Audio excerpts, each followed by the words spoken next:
All right. Uh, Welcome to my part two slash final video in this little Percy Jackson series I did.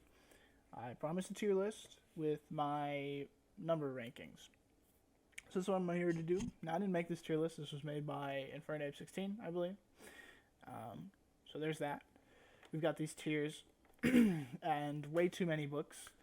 So let's just get right into it.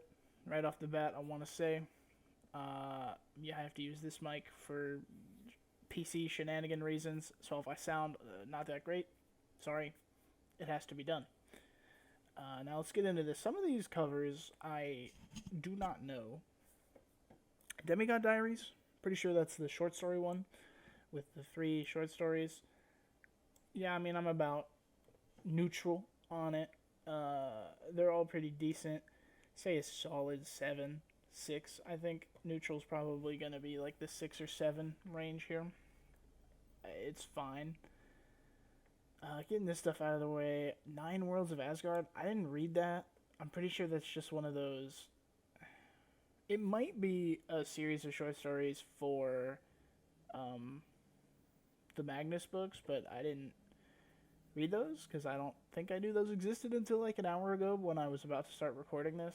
So, didn't read it. I already read way too many anyways, so that's fine. These books, I think, are just like character guides where it's like, hey, this is Percy Jackson and here's what he does. Yada yada. That kind of stuff. So, oh, here's the Demigod Files. Wait a minute. What is the Demigod Diaries? I don't know. Now I don't know. I think now that I'm thinking about it, I'm pretty sure the Demigod Files is the short stories book. Now I'm confused. I have no idea because I don't recognize those covers. So I'm gonna put this one in neutral, and I'm pretty sure this is the short stories one. So that's what I'm gonna say. This is. I have no idea what this is. Damn, I really didn't do my research. I just read every Percy Jackson book in less than a month, and I did not do my research. That's sorry. There's another Camp Jupiter thing. I don't think I read that. So, that being said, why don't we actually get to the real books? No, wait. Oh, is this the crossovers? I think this is the crossover, yeah. Might not be. I'm gonna, yeah, it is. Okay, so this is the crossover between the Kane Chronicles and the Percy Jackson book. It's neutral. I don't know. I feel like I'll probably be neutral on a couple of these. That's fine. I don't think any of these books are like Tartarus level bad. Probably, I don't know if I would ever say any of them are that, but Demigods and Magicians was fine. I liked it more than that, so we'll do that. All right, Percy Jackson. Pretty sure this is book 1. Come on, that's Olympia. Do I have to say it like the Lightning Thief? Do we even have to mention banger book? Honestly, I think like a 9 out of 10. Maybe a 10 out of 10. I don't know. 10 out of 10, like, I don't think any book is, like, perfect. And I wouldn't really say a lot of books are 10 out of 10, but, like, I think maybe it's a 9 or a 10. They're, like, interchangeable for me. Honestly, like, if I give something a 9, it basically just means it's one of my favorite things ever. And then if I give it a 10, it means, you know, top 5 favorite things ever. So, I don't know. Definitely a 9. I will just flat out say, any book in Olympian is like a 9 and above. Where's the second one? The second Percy Jackson book is right here. Sea of Monsters. Okay, to be honest, I've said it in the video. I didn't really like this book that much. It's fine. I don't think it's badly written. It's like a 5. I don't know if any. I guess I don't know about this Tartarus one. I don't know if any of them will get lower than like a 5 out of 10. It's a fine children's book. It's just not, I don't know. It wasn't jiving with me. And I feel bad saying that, but I just wasn't fucking with it. I'm trying to find, so this, I want to say book 4. That's what I want, or book 3, sorry, Titan's Curse. That's what I want to say this is, which, as I made known in the video, there we go. Dude, Titan's Curse, I don't know why I liked it so much.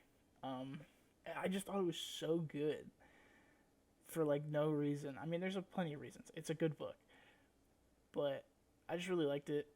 I enjoyed it a lot more than Sea of Monsters. Sorry if my thoughts seem scattered. I just finished recording the other video, and I have just finished like the last Trials of Apollo book. So my brain is sort of like, huh? Like my brain doesn't understand what's going on. So I apologize for that. I also don't know how to speak properly or make videos like this. So, oops. But yeah, I really like Titan's Curse. It's really solid. Better than the first one? I think so. I don't know if that's a hot take. If it is, and you're watching this video, let me know. Book 4, I call that Heroes of Olympus category. Battle of the Labyrinth, solid. I love it. It's great. A nice 8 out of 10.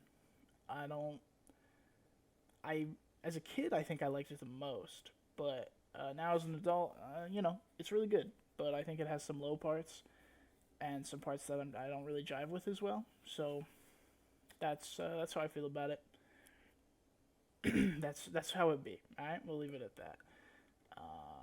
Now Percy Jackson, book 5, right? That's all. 1, 2, yeah. All right, making sure that's all of them. Well, The Last Olympian. I think I like that more than the first one as well, to be honest. The Last Olympian's fantastic. I don't like it as much as Titan's Curse, but I do love it. It's great. Like I said, these are all 9s. Possible 10s. Titan's Curse might be. Titan's Curse and Last Olympian could be a 10. As I said, anything in the Olympian category is sort of like, it's a nice mix between, because I don't want to call them 10, but they kind of are, and then I feel bad when I call them 9, so just go with it. But Last Olympian is fantastic. Like, I don't know if it's as good as Titan's Curse. It might be. They're kind of a toss-up. Those two are kind of equal for me. I gotta say, though, I don't jive with these covers. I didn't talk about the covers as much as I wanted to in the other video, because I just wanted to review the books. But, I have, like, the early 2000s covers, and I think they're a lot cooler. This Sea of Monsters one I do enjoy. But, these ones I don't like as much. And I guess we could talk about the covers as I get to all the books. So that's all of those. So in Heroes of Olympus, I despise these covers, by the way. Actually, hold it. Magnus Chase books come first. Now, which ones are these? I've never seen these, so this has got to be the last one. I'm gonna assume this is the Red Pyramid, because there's a Red Pyramid right there. Or it looks like there's a Red Pyramid right there. So that's what I'm going to count this one as. If it's not, I'm sorry. I think I like the Red Pyramid. It is a solid 6 out of 10. It's fine. I don't want to, like, just retread my feelings on all the books, because I could be here forever, and you really should just watch the other video first. Unless you're just here for my rankings, and then just watch the other video first, even if the other video is not that great, and this one's not that great. It makes a lot more sense if you watch the other one first. Regardless, solid 6 out of 10. The Kane Chronicles, just wasn't doing it for me until the end, which the second one really did not work for me. Actually, no, let me change this. I have lied. I apologize. Now that I'm thinking about it, Red Pyramid, the first, I can't even remember the name of the second one, to be honest. I feel kind of bad, but the Red Pyramid was the only book that took me 2 days to read, as I mentioned in the other video, and all these books took me like 1 day. The Red Pyramid was the only one that took me 2 days, and I don't know. It was like a slog. I think both of these books, 2 was a lot better, but Red Pyramid's definitely like a 5. Hell, maybe a 4. I don't want to call it a 4. It's like a 5. The second Kane Chronicle, though, was a lot better. Still not perfect, but I did enjoy it a lot more. And then the Serpent's Shadow, which I don't like these covers, by the way. In the other video, I will have the covers that I enjoy for the books up. I'll probably switch between a lot of them just to show off all the kinds of covers, but I don't like these ones. I actually really enjoyed the Serpent's Shadow. I think it finally clicked for me with the characters and the magic system and how everything is. If I finally like, okay, now I get it kind of experience. It's not perfect, uh, but that's a solid 8. So just to run down Magnus Chase, because I was very disjointed on that, I apologize. I think book 3 is a solid 8 out of 10. Book 2 is a solid like 6.5, 7. So that's not solid at all. That's a liquid moving between. But whatever. It's a, it's in that little middle. Book 1 is definitely like a 5. I will probably never reread the Kane Chronicles books, but if I were to reread them, I would wiki the first one and then just read the other two, because I don't ever want to read that book again. It just I was not fucking with it. Now, I gotta say, this one, I have no idea what this is. I think it might just be a guide to Greek gods. Same with this. I don't know what those are. I'm getting those out of here. Alright, here's Olympus time. It's the big daddy of the franchise. Gonna be completely honest. Here's Olympus 1. I feel bad. They're kind of tied. I don't know if this is a hot take, but I adore Heroes of Olympus 1. Easily, if I had to give a 10 to any of them in the franchise, I would easily give Heroes of Olympus a 10, or The Lost Hero a 10. I don't know why it just clicked with me so well, but I love Jason Piper and Leo. I love Festus. I love Hedge. I love the adventures they have to go on and the shenanigans they get forced into. It's so much fun. I love it. It perfectly sets up the rest of Heroes of Olympus, which, listen, maybe Heroes of Olympus didn't fully, it didn't end perfectly, but The Lost Hero for me is a perfect beginning to that series. So easily a 10 out of 10. Where is the second one? This one, Son of Neptune. I'm super neutral on that book, to be honest. Solid 7. I think it's fine. It just didn't grab me as much as it didn't grab me as hold on. You know what? I like it more than Kane Chronicles, so I'll scoot that a little bit. So now I say 7. Realistically, maybe an 8. I don't know. Son of Neptune's weird. It's a really good book, but it was kind of slogging for me a little bit, and I think it's just because of the amnesia stuff. And I don't know, the Frank and Hazel I don't think are as interesting as Leo and Piper, especially. Now I think they become as interesting, but in the first book I did not find them as interesting as Leo and Piper. I don't think the plot is as interesting as The Lost Hero. And I don't think the shenanigans and the monsters they fight not as interesting as The Lost Hero, some of the other books, which is why I'm kind of a little iffy on it. But I do think it is still really solid, and it is also, it isn't I wouldn't tell anybody to read Son of Neptune first, but it almost works as a first book because it's from all these other characters. I think you could interchangeably read them from, you could read Son of Neptune and then you could read Lost Hero, and they both feel like beginnings, which I really like. And none of the later issues with Heroes of Olympus are in the first 2 books. I just think Son of Neptune's kind of fine. That being said, moving on to Mark of Athena, which is what I assume this is, because the spider's there, and I assume that's Annabeth. I loved Mark of Athena. I loved every second of Mark of Athena just as much as I think I loved Lost Hero, which I didn't expect. For some reason, I remembered Mark of Athena being the fine one from when I was a kid, but no, that one I adore every second of it. The 7 coming together on the Argo 2 and just existing together is so much fun. I the climaxes intertwining in with Annabeth fighting Arachne, or the Spider Lady, and then Percy and Jason teaming up to fight the giants. It's so much fun. I absolutely adore that. Everything about Mark of Athena I adore. It is tied for me with Lost Hero. It's kind of hard. I don't really know which one I like more.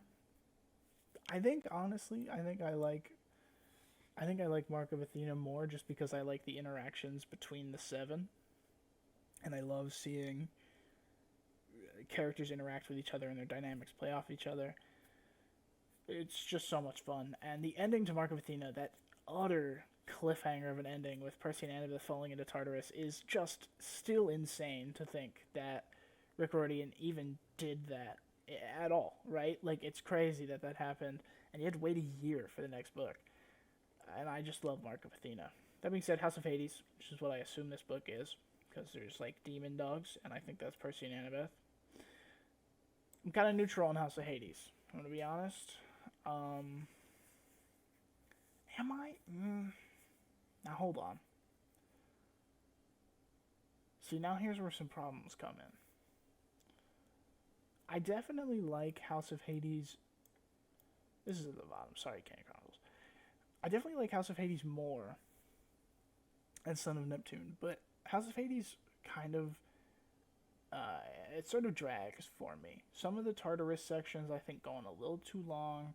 Some of the sections in general, just the whole book going a little too long. I still think it's really good, especially that ending of like closing the doors of death and like them meeting up with the rest, like Percy and Annabeth meeting up with the rest of the seven and having to fight the giant, and like Frank becoming Praetor and controlling the undead zombies and stuff, and Hazel being a badass. Like, it's great.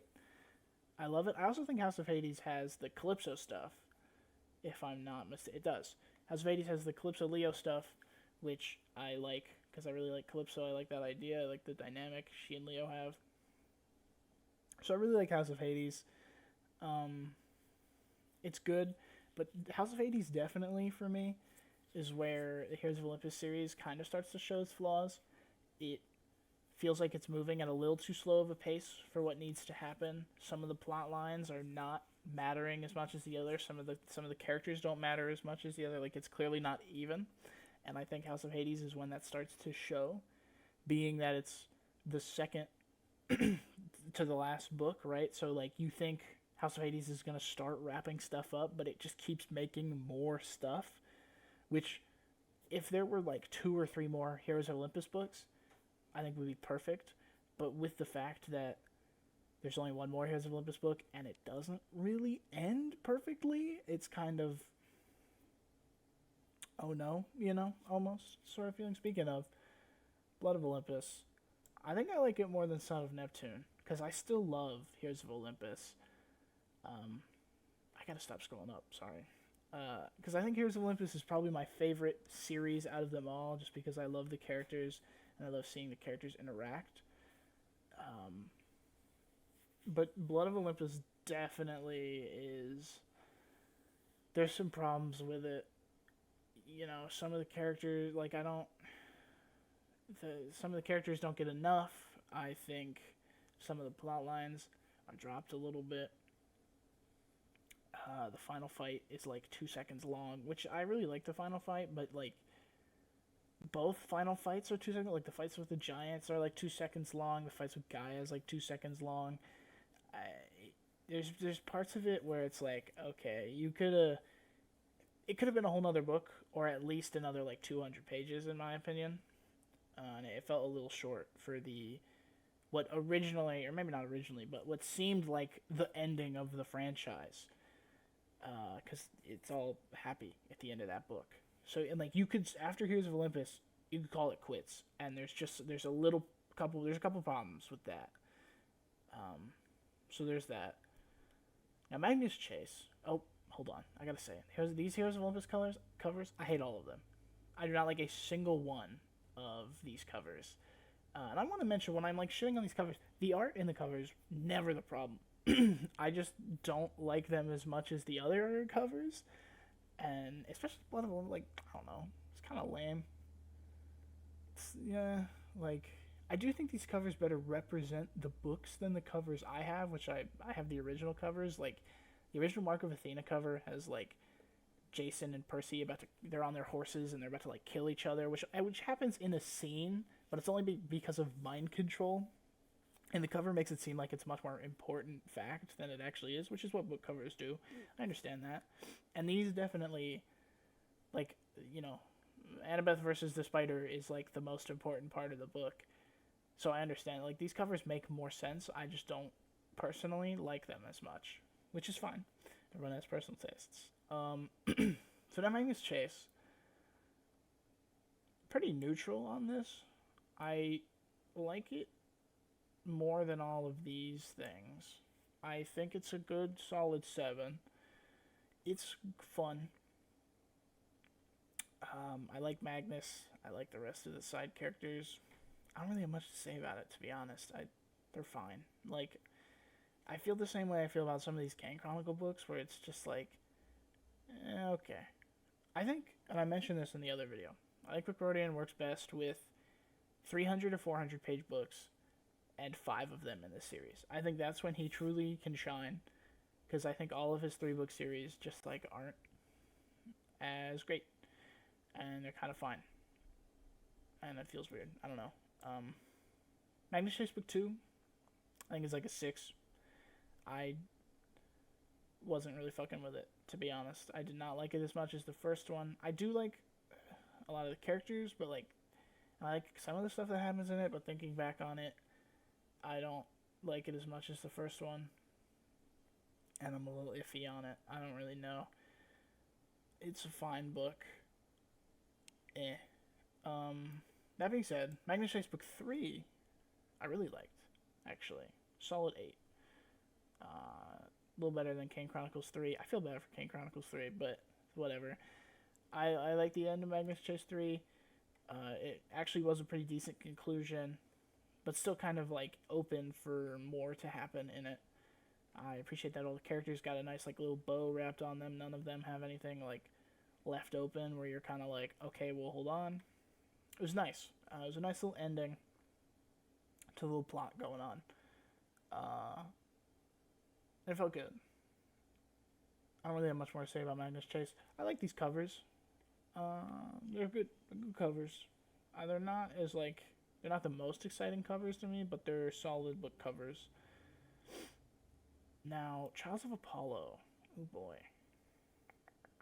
So these are the most recent ones that I just finished reading. I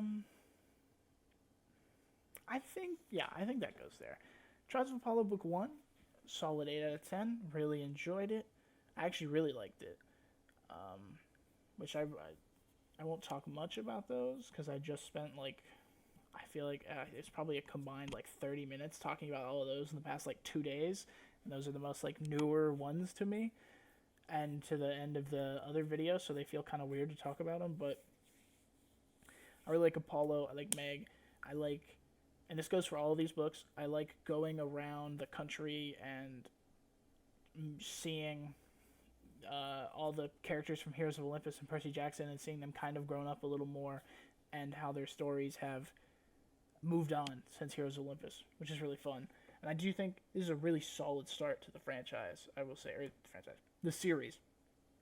I don't think it's as good as Lost Hero or Lightning Thief, obviously, but I think it is a very solid beginning, and like hinting with who the villains are, which is, I think, them being Roman emperors is really unique, and hinting that like Apollo has to, go across the country and like rescue the oracles. Really nice plot. I like that, and it starts in that book. It's really good. Book 2, yeah, it's good. It's fine. 7 out of 10. Book 2 is definitely the one I like the least out of these books. It's fine. I don't know, like, I will say I like it more than Kane Chronicles. Actually, I think I like it more than all of these books. No, definitely Magnus Chase I like a little more, but book 2 is okay. I don't know. It made me think a little bit that maybe the rest of the franchise is going to go downhill, but I'm glad to say that the rest of the Apollo books went up instead of going down, which is always nice to see. Now, book 3, I think I would put there. I think I'm okay with that. I do have a couple problems with book three, which is why it's gonna be right here. Book three is a solid 8. I would say personally. I have some problems with the fact that Apollo is the only POV character, and like Jason and Piper break up, and I don't. Them breaking up feels weird to not have seen and at least witnessed it. Now we do learn later they kind of break up because Piper is, or she's bisexual or she's lesbian, which is totally fine. I just kind of wish we got to see that, and I feel like coming from the ending of Heroes of Olympus, that's not teased at all. Like, Heroes of Olympus ends with Piper and Jason being like, we're gonna be the greatest couple ever, we fucking adore each other, we love each other. And then you get to book 3 of this, and they have broken up. Piper's possibly lesbian or bisexual, and she's not, like, really into men anymore, and it feels just very odd to not have at least seen that from those characters' perspectives. Same goes with Jason dying. I don't really like his death. I don't think it's like... I think he wasn't as powerful as he was normally in his death, and it was a little weird, but... and I would have liked to see it from his perspective. That being said, I still really like that book. Grover's in it. I think Apollo and Meg start to shine a little more, and you can see where their characters are growing and how they're changing, especially Apollo. Book 3 is for sure the book where Apollo, like, changes the most, especially with Jason's death, which I do really like. I don't normally like when a character dies just to change, like, just to make another character grow, but I think it worked really well with Apollo. Because he remembers Jason for the rest of the franchise. Like, the rest of the 2 books, he is constantly thinking about how Jason died to save his life, and how that is, like, a thing he didn't expect, and it really changes him, and I really like that. So I will say, we got a good thing out of Jason's death, which is a little sad. That's kind of a fucked up thing to say, but at least we got it. Now, book 4 of Trials of Apollo. I really like that one. Like, actually, I thought it was really good. I like seeing Camp Jupiter again. I like all the shenanigans Apollo goes on. This is when Apollo's character, after book 3, he starts to grow a little bit, and he does grow, and then book 4 is truly when he, like, kind of realizes he's changed, and I really like that. And I just think it's really solid. It's a really good book, easily a 9. If I didn't say this is like an 8, these 2 are like 8s. Pretty much every book in Heroes of Olympus is like an 8. But yeah, I think the 4th Apollo book is a solid 9 out of 10. There's some really great moments in there, especially when Apollo and Frank are fighting the Roman emperors. It was a great fight. It was a great climax, too. I really like that. So, that was good. Now, Trials of Apollo book 5. I feel weird, because I don't know if I like any of these more than Lightning Thief. And also, I feel bad that Lightning Thief is so low, because Lightning Thief is the absolute perfect start to this entire franchise, and I wouldn't change it to save any, like, I wouldn't change it for any reason. I don't know, I guess these are even. Maybe I revise. I think I like these books more than I like Lightning Thief. But I would give Lightning Thief, now that I'm thinking about it, I would give Lightning Thief a 10. Like, I'd give it that extra bump to 10 just because of how much of a perfect beginning it is to this entire... It perfectly encapsulates everything you need to know about this franchise in, like, a 250-page book, which is something you don't really see a lot. So I just wanted to rectify that, because I feel kind of weird, because it's just such a good book. That being said, getting back to Trials of Apollo, Tower of Nero, literally just finished this earlier today. Fantastic book. Like I said, it's everything up here is like a 9, and some of them are 10. I really like Tower of Nero. It finishes Apollo's character arc, which was kind of already finished, but it fully does his character arc. I love it. I love all the interactions with the characters. I love Nero as a villain. I actually do like Python. Originally, I was thinking maybe Python, like, he shows up too late and he wasn't going to be that great of a villain, but I thought he worked really well as, like, the final MacGuffin bad guy to fight. I really like Trials of Apollo, and it definitely feels like an end to, at the very least, this saga of the franchise. Like if Rick does another 5 books in this series, and like Camp Half Blood isn't even mentioned, or the very not maybe not mentioned, but like at the very least, like it's not about Percy or any of the characters we already know. I think I would be fine with that because I think Trials of Apollo gives them perfect endings. Honestly, like it wraps up everyone's character's arc. You know, everyone gets a nice little bow on where they're gonna be heading to the future, and I really like that. And it's just a great ending. It makes me feel happy about the ending. So that's my ranking. I don't really know how to end videos, which I apologize for that. And I don't even know if this video is great, but I'll put it out, and whoever made it this far, I appreciate that. And if you want, you can subscribe and stick around because I will most likely be doing more videos like this. Which I will, a little bit after this video comes out, I will make a sort of channel update video to explain what I'm doing with this channel going forward. So, thank you so much for watching. And I hope whoever watches, hope you have a good one.